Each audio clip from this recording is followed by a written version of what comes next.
आज की ये वीडियो उन दोस्तों के लिए है जो लॉन्ग टर्म के पर्पज़ से स्टॉक में इन्वेस्ट करना चाहते हैं। ठीक है, तो मैं 3 हलाल स्टॉक को लेकर हाजिर हुआ हूँ जिसका हम फंडामेंटल और टेक्निकल दोनों एनालिसिस करेंगे। तो वीडियो को कंप्लीट ज़रूर देखें। आगे बढ़ने से पहले एक ख़ास बात आप दोस्तों से शेयर करना चाहता हूं। मैं पिछले 1 हफ्ते से ज्वाइन बटन मेंबर्स के लिए एक एक्सक्लूसिव वीडियो पर काम कर रहा था और अल्हम्दुलिल्लाह आज वो वीडियो मुकम्मल हो चुका है। ये वीडियो ख़ास तौर पर उन दोस्तों के लिए है जो स्टॉक मार्केट में नए हैं और जिन्हें अभी तक स्ट्रॉन्ग हलाल स्टॉक्स की सही पहचान नहीं हो पाई है।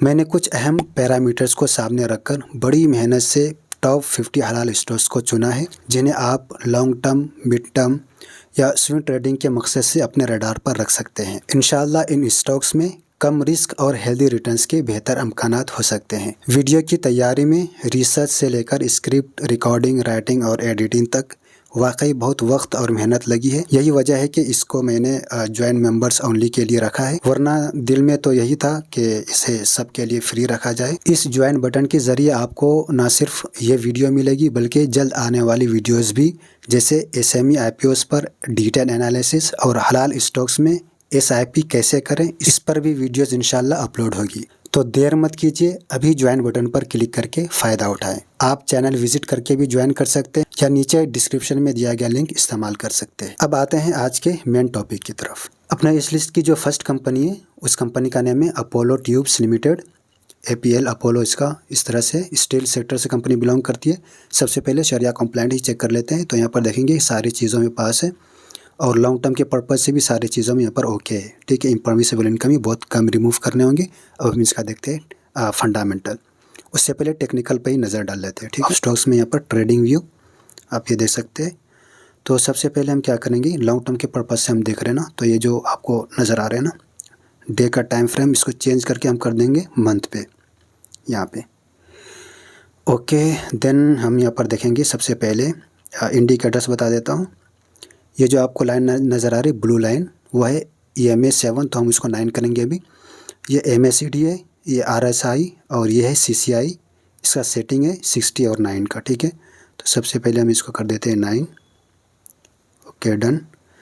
तो सबसे पहले यहाँ पर देखेंगे कि EMA 9 के ऊपर ये कैंडल बनाए और बड़ा कैंडल बनाए और ये पिछले लेवल का जो ये था, ये लेवल इसको ब्रेक कर दिया है। तो एक पॉजिटिव साइन माना जाता है कि रिसेंट यानी कि बहुत ही दिनों तक ये देखो एक ही रेंज में थी ये। ठीक है, साइडवेज के जैसा चल रही थी। और दूसरा इंडिकेटर जो है वो है MACD। तो MACD का अभी फर्स्ट बार क्रिएट नहीं हुआ है पॉजिटिव, लेकिन यहाँ पर CCI देखेंगे तो CCI यहाँ पर क्रॉस ओवर दे दिया है।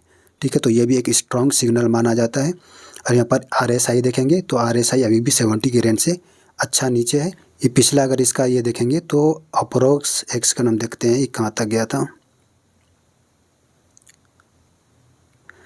तो अप्रोक्स जो ये 80 के आसपास गया था। ठीक है, तो उसके लिहाज से अभी भी RSI बहुत ही नीचे है।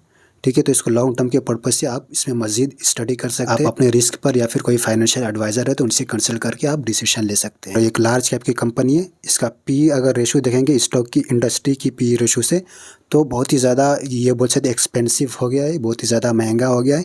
तो इस चीज़ को भी आपको ध्यान में रखना है। लेकिन करेंट रेशो आपको यहाँ पर अच्छा नज़र आ रहे होंगे, ROCE और ROE बेहतर नज़र आ रहे होंगे, प्लेजिंग बिल्कुल 0 है। PEG रेशो थोड़ा आपको ज़्यादा नज़र आ रहे होंगे और इसका करेंट शेयर प्राइस 1830 रुपीज़ के आसपास ट्रेड कर रही है। थोड़ी बहुत डिविडेंड पे करती है, डेट टू इक्विटी भी अच्छा है, फेस वैल्यू सिर्फ 2 का है। इसका यहाँ पर क्वार्टरली रिजल्ट्स देखेंगे तो इसके बजाय हम क्या करते हैं, डायरेक्ट देखते हैं अभी जो क्वार्टर 4 का रिजल्ट आया 2025 का, वो देखें क्वार्टर 4 रिजल्ट्स हाईलाइट। तो इसका टोटल इनकम जो है वो 15% यहाँ पर इंक्रीज़ हुआ है, यानी कि जिसको हम रेवेन्यू बोलते हैं। दूसरा जो ऑपरेटिंग प्रॉफिट है 52% के साथ ये इंक्रीज़ हुआ है पिछले क्वार्टर से। और यहाँ पर फाइनली नेट प्रॉफिट देखेंगे तो ये 72% के साथ ये इंक्रीज़ हुआ है। और इसी तरह ऑपरेटिंग मार्जिन भी यहाँ पर इंक्रीज़ हुआ है, जो कि एक गुड साइन माना जाता है। ईयरली बेस पे देखेंगे तो हम पिछले 2020 के बाद से देखेंगे तो यहाँ पर आपको सेल्स में कंटिन्यूसली आपको यहाँ पर इंक्रीज़ नज़र आ रहे होंगे और बाकी सारे प्रॉफिट्स में भी। ठीक है, कंसिस्टेंट है। बोरोविंग्स कंपनी के ऊपर बहुत कम है और पिछले इससे कंपेयर करेंगे तो ऑलमोस्ट हाफ यहाँ पर डिक्रीज़ किया है, यानी कि अपने जो कर्ज थे उसको पे किया है। ये भी पॉजिटिव साइन है। और यहाँ पर इसका जो रिजर्व्स है वो भी अच्छी खास और इंक्रीज़ हुआ है। कैश फ्लो ओवरऑल पॉजिटिव है फाइनली शेयर होल्डिंग पैटर्न में प्रोमोटर्स के पास आपको बहुत कम नज़र आ रहे होंगे, लेकिन यहाँ पर एफआईएस डीआईएस को अगर मिलाएंगे तो 40% से भी आपको यहाँ पर ज़्यादा स्टेक नज़र आ रहे होंगे। और अगर पिछले इससे कंपेयर करेंगे तो दोनों ने अपने स्टेक को थोड़ा थोड़ा करके इंक्रीज़ किया है, ठीक है, तो ये भी एक गुड साइन है। अब हम देखते हैं नेक्स्ट। ओके, हम नेक्स्ट स्टॉक देखते हैं। उस स्टॉक का नाम है EID पेरी इंडिया लिमिटेड, ठीक है। इसको शायद मैंने स्विंग ट्रेडिंग के पर्पज़ से उसमें इसको कवर किया था। सारे चीज़ों में पास है। इम्परमिसिबल इनकम थोड़ा सा ज़्यादा रिमूव करने होंगे, इंटरेस्ट बेरिंग डेट भी कम है और फिक्स्ड एसेट भी कंपनी के ऊपर अच्छी खासी है, ठीक है। तो सारी चीज़ ओके, थोड़ा सा खाली ये ज़्यादा है। कंपनी का मार्केट कैप देखेंगे तो 17,500 करोड़ की है। स्टॉक का पी इंडस्ट्री से कंपेयर करेंगे तो थोड़ा सा ज़्यादा एक्सपेंसिव है। बाकी ROC और ROE आपको बेहतर नज़र आ रहे होंगे। करेंट रेशियो और PEG रेशियो भी बराबर है और करेंटली जो है 982 रुपीज़ के आसपास ट्रेड कर रही है। इस साल का हाई और लो देख सकते हैं और प्लेजिंग 0 है, ये भी अच्छी बात है। फेस वैल्यू सिर्फ 1 का है। डिविडेंड थोड़ी बहुत पे करती है। डेट टू इक्विटी थोड़ा सा ज़्यादा है। अब क्वार्टरली रिजल्ट्स में जो है ना, इसके बजाय हम क्या करते हैं 2025 का अभी का प्रेजेंट का क्वार्टर देख लेते हैं। तो यहाँ पर देखेंगे कि क्वार्टरली रिजल्ट्स यहाँ पर हाईलाइट है Q4। तो सबसे पहले यहाँ पर सेल्स में देखेंगे तो यहाँ पर पिछले क्वार्टर से कंपेयर करेंगे तो 28% यहाँ पर डिक्रीज़ हुआ है, ठीक है। ये नेगेटिव साइन है, लेकिन इसी के साथ अगर ऑपरेटिंग प्रॉफिट देखेंगे तो पिछले इससे ये इंक्रीज़ हुआ है और नेट प्रॉफिट तो बहुत ही ज़्यादा ऑलमोस्ट डबल बोल सकते उतना इंक्रीज़ हुआ है। तो पूरों को अगर मिलाएंगे, लेकिन सेल्स जितना इंक्रीज़ हो उतना बेहतर है, लेकिन ओवरऑल जो है अच्छा ही गया है इसका पिछला क्वार्टर। 2020 के बाद देखेंगे तो इस कंपनी का अगर सेल्स देखेंगे तो उतार चढ़ाव आपको नज़र आएंगे, ठीक है। जैसे यहाँ पर 23, उसके बाद 35 के बाद फिर 29, फिर 30, ठीक है। तो इस तरह से इसके सेल्स में उतार चढ़ाव है और इसी के साथ अगर इसमें देखेंगे तो बाकी के प्रॉफिट में भी उसी तरह से उतार चढ़ाव देखने को मिलेंगे। तो ये थोड़ा सा इनकन्सिस्टेंसी बोल सकते, तो ये एक नेगेटिव साइन बोल सकते। चलिए आते हैं शेयर होल्डिंग पैटर्न पे। तो यहाँ पर प्रोमोटर्स थोड़ा थोड़ा सा करके यहाँ पर अपने स्टेक को सेल कर रहे हैं, ठीक है। इसका नेगेटिव और पॉजिटिव दोनों पहलू है, पहलू निकाल सकते हैं आप। अगर यहाँ पर एफआईएस डीआईएस अगर इंक्रीज़ करे तो मसला नहीं है। तो यहाँ पर देखेंगे ओके, यहाँ पर जो एफआईएस है उन्होंने डिक्रीज़ किया है और डीआईएस ने यहाँ पर इंक्रीज़ किया है, ठीक है। तो ओवरऑल जो है यहाँ पर अगर पब्लिक का देखेंगे तो पिछले से बराबरी है। तो फंडामेंटली एवरेज बेटर है, ठीक है। टेक्निकल देखते हैं इसका। मंथ के टाइम फ्रेम में ये सारा मैं आपको बता चुका हूँ। तो यहाँ पर देखें कि बहुत ही अच्छा यहाँ पर रैली दिखाई है और ये फर्स्ट बार यहाँ पर पॉजिटिव क्रिएट हुआ है। EMA 9 के ऊपर यहाँ पर कैंडल बना है। CCI भी यहाँ पर क्रॉसओवर दे दिया है और आपको यहाँ पर महंगा नज़र आ रहे होंगे कि बहुत ज़्यादा रैली दे चुकी है, लेकिन RSI देखेंगे अभी भी बहुत नीचे है 70 के रेंज से, ठीक है। 66 पे है अभी और ये गया तो 80 के आसपास भी ये गई है और ये लेवल को अगर ब्रेक करती है, ऑलमोस्ट ब्रेक करने पे, तो अच्छा परफॉर्मेंस यहाँ से देखने को मिल सकता। तो नेक्स्ट अपना स्टॉक है वो है KRBL लिमिटेड, ठीक है। शरिया कंप्लाइंट स्टॉक है और यहाँ पर सारे चीज़ों में ओके है, ठीक है। लॉन्ग टर्म के पर्पज़ से भी सारे चीज़ों में बेहतर है। तो सबसे पहले हम इसका टेक्निकली देख लेते हैं इस स्टॉक का। तो यहाँ देखें कि EMA 9 के ऊपर कैंडल बने, मैंने मंथ को यहाँ पर सिलेक्ट कर लिया है, ठीक है। फर्स्ट बार पॉजिटिव क्रिएट हो चुका है। यहाँ पर देखो RSI बहुत ही नीचे है, ये भी क्रॉसओवर दे दिया है। तो सारे जो है अपने को एक स्ट्रॉन्ग सिग्नल दे रहे हैं, ठीक है। तो टेक्निकल में यहाँ पर सारी चीज़ ओके है।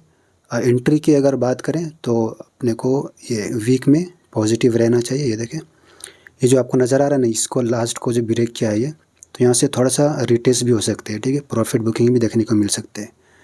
ये देखें, यहाँ से अगर देखेंगे तो काफ़ी 35% ये रिटर्न दे चुकी है और डे में भी पॉजिटिव रहना चाहिए हिस्टोग्राम, ठीक है।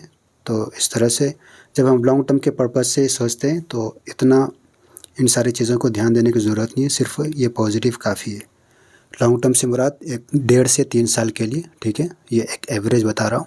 एक 8,000 करोड़ की कंपनी है। इंडस्ट्री की PE रेशियो से अगर कंपेयर करेंगे तो यहाँ पर आपको सस्ता नज़र आ रहे होंगे और ROC और ROE आपको ख़राब इसलिए नज़र आ रहे हैं कि ये यहाँ पर देखें ग्राफ में कि बिल्कुल साइड वेज चल रहे थे, ठीक है। इस लेवल को यहाँ पर ब्रेक किया है तो यहाँ पर अच्छा रिकवरी देखने को मिल रहा है। दूसरी बात, करेंट रेशियो जो है थोड़ा आपको ज़्यादा नज़र आ रहे होंगे और PEG रेशियो है ये आपको माइनस में नज़र इसलिए आ रहा है कि मैं अभी आपको एक बार बता देता हूँ। कंपनी जो है ना लॉस में नहीं है, लेकिन पिछले ये 3 साल से देखेंगे ना, ये नेट प्रॉफिट में कंटिन्यूसली डिक्रीज़ हो रहे हैं, ठीक है। तो नेगेटिव साइन है ये कि डिक्रीज़ हो रहे ईयरली बेस पे लेकिन एक छोटा सा पॉजिटिव साइन ये है कि इसका प्रेजेंट क्वार्टर अभी देखेंगे, एक सेकंड। तो प्रेजेंट क्वार्टर इसका बहुत ही शानदार गया है, ठीक है, इसलिए मैं इस स्टॉक को यहाँ पर कवर कर रहा हूँ। सबसे पहले यहाँ पर ये देखेंगे सेल्स में, तो पिछले क्वार्टर से इनका नया यहाँ पर सेल्स में इंक्रीज़ हुआ है। दूसरा ऑपरेटिंग प्रॉफिट में 28% के साथ इंक्रीज़ हुआ है और इसी के साथ नेट प्रॉफिट आफ्टर टैक्स यानी कि नेट प्रॉफिट में 35% का यहाँ पर रिकवरी या फिर कमबैक देखने को यहाँ पर मिल रहा है। ऑपरेटिंग मार्जिन में भी देखेंगे तो 17% के साथ यहाँ पर उछाल देखने को मिला है। तो यहाँ पर प्लेजिंग 0 है, अच्छी बात है। डिविडेंड भी थोड़ी बहुत पे करती है। फेस वैल्यू सिर्फ 1 का है। Debt to equity almost debt free base पे अगर देखते हैं 2020 के बाद से, तो यहाँ पर सेल्स में कंटिन्यूस है और इसी के साथ यहाँ पर थोड़ा सा उतार चढ़ाव, और जैसे कि मैंने बताया कि पिछले 3 साल से इसका डिक्रीज़ हुआ है ईयरली बेस पे। बोरोइंग कंपनी के ऊपर ज़्यादा नहीं है और पिछले से थोड़ा डिक्रीज़ भी किया है। रिजर्व्स अच्छी खासी है। कैश फ्लो यहाँ पर आपको पॉजिटिव शो हो रहे होंगे, ये भी पॉजिटिव साइन है। और फाइनली हम यहाँ पर देखते हैं कि शेयर होल्डिंग पैटर्न, तो प्रोमोटर्स के पास अच्छी खासी है। एफआईज और डीआईज का अगर देखेंगे तो यहाँ पर एफआईज ने थोड़ी सी यहाँ पर सेलिंग की थी, मार्च 2025 का रिकॉर्ड है, और डीआईज ने यहाँ पर अपना स्टेक को थोड़ा सा इंक्रीज़ किया था। तो ओवरऑल यहाँ पर बराबर। तो उम्मीद करता हूँ कि आप साथियों को सारी बातें समझ में आ गई होंगी और आप खुद से डिसीजन ले पा रहे होंगे। फिर से रिमाइंड करा देता हूँ कि मैं कोई से भी रजिस्टर्ड इन्वेस्टमेंट एडवाइजर या फिर रिसर्च एनालिस्ट नहीं हूँ, इसलिए कोई भी डिसीजन लेने से पहले आप अपने फाइनेंशियल एडवाइजर से कंसल्ट जरूर करें और ज्वाइन बटन में उस वीडियो को देखकर अपना फीडबैक जरूर दें।